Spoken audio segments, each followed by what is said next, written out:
या नाजरीन, मेरे साथ इस वक्त लाइन पर मौजूद है मलक हारून अहमद साहब, FC हैं, हमारे टैक्स अमूर है। मलक हारून साहब, आपको अपने प्रोग्राम में सर खुशामदीद कहते हैं। अस्सलाम वालेकुम। मलक हारून साहब, ये बताइएगा कि हुकूमत ने एक्सपोर्ट को बढ़ाने के लिए इस बजट 2025 और 26 में क्या इक़दाम उठाए हैं? बहुत अच्छा सवाल है आपका। पिछले साल आपको याद होगा कि गवर्नमेंट ऑफ पाकिस्तान ने जो फाइनल टैक्स रिजीम था एक्सपोर्टर्स का, उसको ख़त्म कर दिया था और उसको नॉर्मल टैक्स रिजीम में ले आए थे। 1% विद होल्डिंग पहले जो टैक्स करता था उसकी बजाय उन्होंने इसको विद होल्डिंग को 2% कर दिया था। इसको जो टैक्स है उसको उन्होंने 1% को मिनिमम टैक्स कर दिया था और 1% को एडजस्टेबल कर दिया था। तो इट मीन्स कि अगर वो एक कंपनी एक्सपोर्टर है तो उसकी इनकम जो है 29% टैक्सेबल इनकम पे हो गई थी। और दूसरा ये कि अगर वो नॉन कंपनी केस है, यानी कि इंडिविजुअल या पार्टनरशिप है, तो उसके केस में ये रेट 49.5% तक जा सकता है, क्योंकि ग्रेजुअल रेट्स हैं। 45% मैक्सिमम रेट है और 10 मिलियन की इनकम अगर हो जाए तो उसके ऊपर सरचार्ज 10% अगर ऐड करते हैं तो 49.5% बनता है। तो ये टैक्सेशन जब हुई तो तमाम एक्सपोर्टर्स जो थे उन्होंने कहा कि हम इंटरनेशनली नॉन कंपेटिटिव हो जाएंगे, हमारी जो सेल्स हैं वो रुक जाएंगी। इंटरनेशनल इस वक्त जितना कंपटीशन है और जो हालात हैं और हमारी जो कॉस्ट ऑफ डूइंग बिजनेस है, जैसा कि हमारे इलेक्ट्रिसिटी बिल्स हैं, हमारे अदर रेगुलेटरी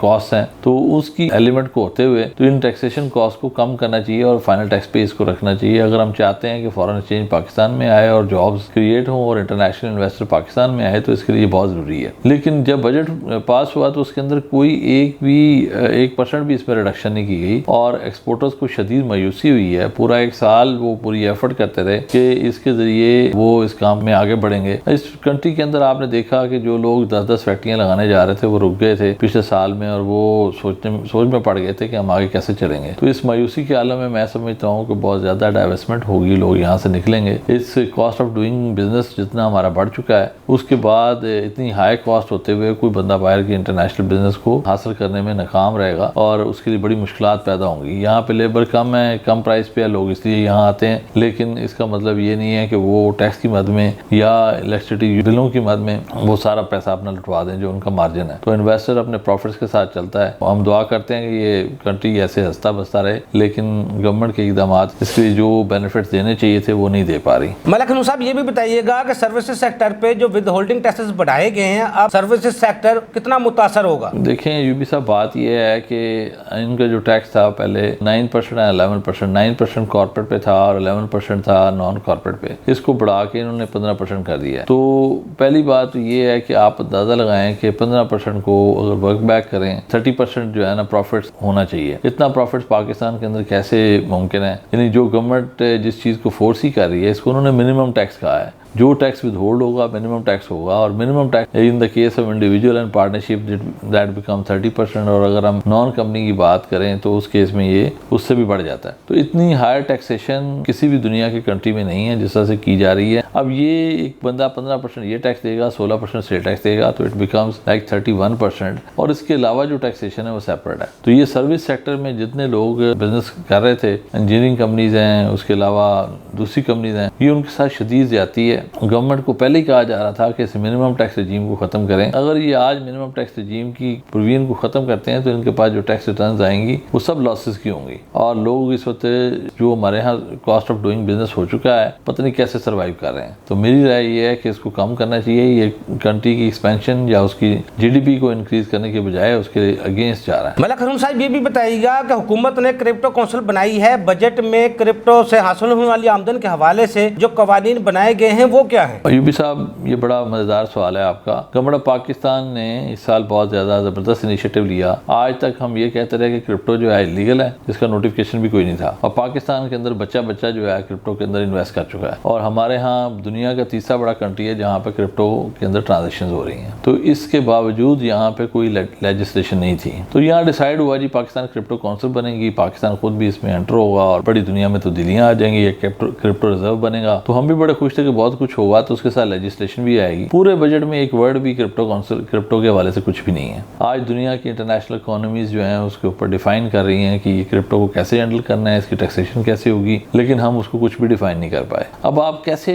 ये समझते हैं कि दुनिया का इन्वेस्टर हो या पाकिस्तान का इन्वेस्टर हो, वो इसके बारे में सोचेगा और उसके अंदर इन्वेस्ट करेगा जब उसकी कोई लेजिस्लेशन ही एग्जिस्ट नहीं करती? हमें ये पता ही नहीं है। हमें अब एकदम 3 महीने पहले होश आया कि ये एक लीगल काम हो सकता है और हम इसके ऊपर इन्वेस्टमेंट के के दरवाजे खुलेंगे पाकिस्तानियों के लिए और वो इसके अंदर सब कुछ कर सकते हैं। लेकिन ये होश आने के बाद वो पाकिस्तानी जो है वो कैसे कॉन्फिडेंट होगा और उसमें पैसा डालेगा जब तक उसको ये पता ही नहीं है उसका बेनिफिट क्या है और उसका प्रोसीजर क्या है, उसका मैकेनिज्म क्या है। तो इस पूरे बजट में इस पे साइलेंस है। ये गुज़िश्ता 3-4 महीने से बहुत बड़ा फिनोमेना है जो बहुत ज़्यादा बिलाल कुतुब साहब और उनकी टीम जो है पूरी दुनिया में इसको बता रही है कि हम क्या करने जा रहे हैं, लेकिन अभी तक लॉज में कोई चेंजेस नहीं है, कुछ पता नहीं है और लोग अभी भी इसके अंदर कहीं भी अपने आप को देख नहीं पाते कि इसको कैसे लेके आगे बढ़ना है। मलक हारून साहब ये भी बताइएगा कि प्रॉफिट ऑफ डेट पे जो टैक्स को बढ़ाया गया है उसके क्या असरात मुरतब होंगे। अयूबी साहब देखें, हमारे यहाँ जो पेंशनर्स हैं, हमारे यहाँ जो बेवाएँ हैं, हमारे यहाँ जो लोग हैं, उनका आसरा जो है ना वो सारे का सारा है कि जो उन्होंने बैंकों में पैसा रखा हुआ है। अब ये मार्कअप रेट था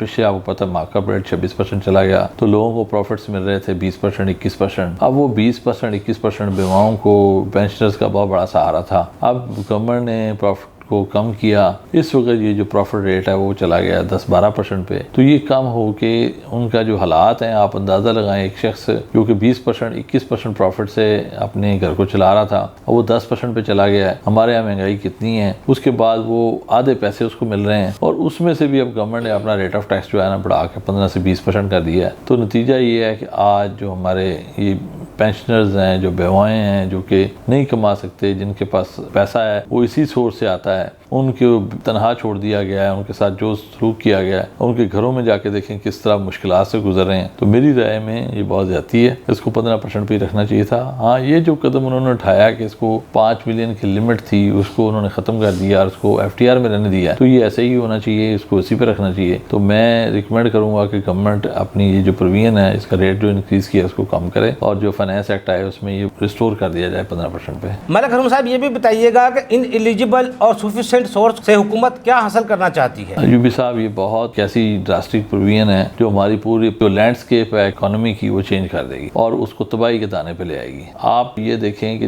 पूरी दुनिया में जब कभी इकोनॉमीज बैठ जाती हैं, बर्बाद हो जाती हैं, तो उस वक्त एक बिजनेस है जिसको लोग इंसेंटिव दें तो पूरी इकोनॉमी खड़ी हो जाती है। हम कोविड की बात करें, गवर्नमेंट ने एक इंसेंटिव दिया जिसकी वजह से लोगों को 100D का, जिसके नतीजे में हमारी सारी इकोनॉमी खड़ी हो गई। आपको पता है कि जो कंस्ट्रक्शन इंडस्ट्री या डेवलपमेंट इंडस्ट्री है उसको आप इंसेंटिव देते हैं तो उसके नतीजे में होता क्या है कि आपकी 60 से 70 इंडस्ट्री जो है ना वो खड़ी हो जाती है। आपकी ग्लास इंडस्ट्री है, आपकी सीमेंट इंडस्ट्री है, स्टील है, 1000 किस्म की आइटम्स हैं जो कि कंस्ट्रक्शन में यूज होती है। अगर वो प्रमोट होती है तो सब कुछ खड़ा हो जाएगा। अब इस प्रोविजन में ये कहा गया है कि सिर्फ एलिजिबल पर्सन जिसके पास सफिशिएंट सोर्स ऑफ इनकम होंगी वो अपनी कोई प्रॉपर्टी बाय कर सकेगा, वो गाड़ी बाय कर सकेगा, वो किसी जगह पे बैंकों में डिपॉजिट रखवा सकेगा, अदरवाइज उसको वो रिस्ट्रिक्ट कर दिया जाएगा, वो ये काम नहीं कर सकता। आप अंदाजा लगाएं, इस वक्त 26 करोड़ की हमारी आवाम है और उस 26 करोड़ में से सिर्फ 50 लाख टैक्स पेयर है। उस 50 लाख लोगों से उन्होंने कहा है कि इनके पास सफिशिएंट सोर्स होंगे तो वो चीज बाय कर सकेंगे। अब इस बात की एक्सप्लेनेशन पे थोड़ा आगे चलते हैं। तो बात ये है कि मैं प्रॉपर्टी लेने गया,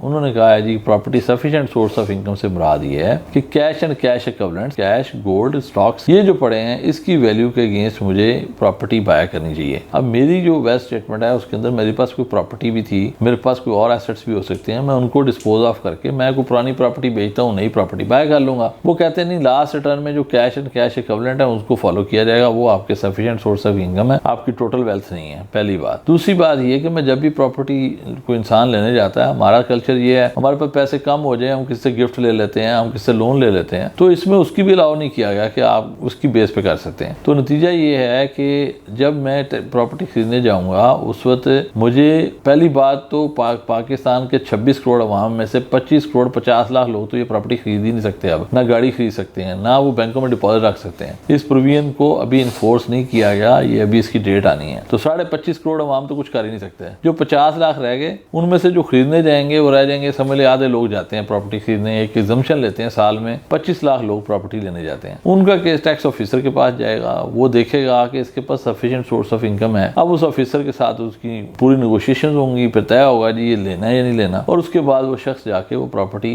बाय कर सकेगा या नहीं कर सकेगा, इसका फैसला होगा। तो आप ये देखेंगे पाकिस्तान के अंदर तमाम रियल एस्टेट बैठ जाएगी, क्योंकि अब 26 करोड़ अवाम पाकिस्तान में प्रॉपर्टी नहीं खरीद सकती, सिर्फ 25 लाख लोग खरीदेंगे, और वो 25 लाख लोग के आगे जो सप्लाई है वो कितनी ज्यादा है और खरीदने वाले कितने कम है। तो ये इकोनॉमी इतनी बुरी तरह तबाह होगी कि इसका मुझे समझ नहीं आता ये लॉ डिवाइस करने वाला साहब कौन है। इस वक्त भी तो क्या हो रहा है, एक फाइलर को अगर वो जाता है तो उसको पता है मुझे क्या इंसेंटिव है, नॉन फाइलर है तो क्या होगा। लोग रिटर्न अपनी फाइल करके जाते हैं, अपने एसेट्स को डिस्क्लोज हो रहा होता है, ऑफिसर के पास है, अगले साल वो होता है, वो देख सकता है। जब ये प्रोविजन एग्जिस्ट करती थी तो इस नई प्रोविजन को लाने का तुक क्या बनता था। तो इस वक्त बहुत ज़्यादा हरेसमेंट है तमाम इंडस्ट्री के अंदर, रियल एस्टेट सेक्टर्स के अंदर, कंस्ट्रक्शन इंडस्ट्री के अंदर, कि ये फ्यूचर में हमारे साथ क्या होने जा रहा है। और दूसरी तरफ इन्वेस्टर जो है वो सोच रहा है कि ये तो हमें एक एक चीज़ को कैसे हम एक्सप्लेन कर पाएंगे, ये प्रोविजन ही गलत ड्राफ्ट की गई है जिसके अंदर कहा गया कैश एंड कैश इक्विवेलेंट के ऊपर आप इसको फाइल करेंगे। कैश एंड कैश इक्विवेलेंट पे तो नहीं होता, आपकी जो टोटल वेल्थ है उस पर भी हो सकता है, आप लोन्स भी ले सकते हैं, आप गिफ्ट भी ले सकते हैं, आप बैंकों से लोन ले सकते हैं, लेकिन उन तमाम चीज़ों को इसमें कैटर ही नहीं किया गया। तो मेरे ख्याल में या तो इस प्रोविजन को टोटली एक्सक्लूड कर दिया जाना चाहिए या फिर स्टेक होल्डर से प्रॉपर इसके ऊपर व्यू लेना चाहिए, उसके बाद ऐसी कोई प्रोविजन आनी चाहिए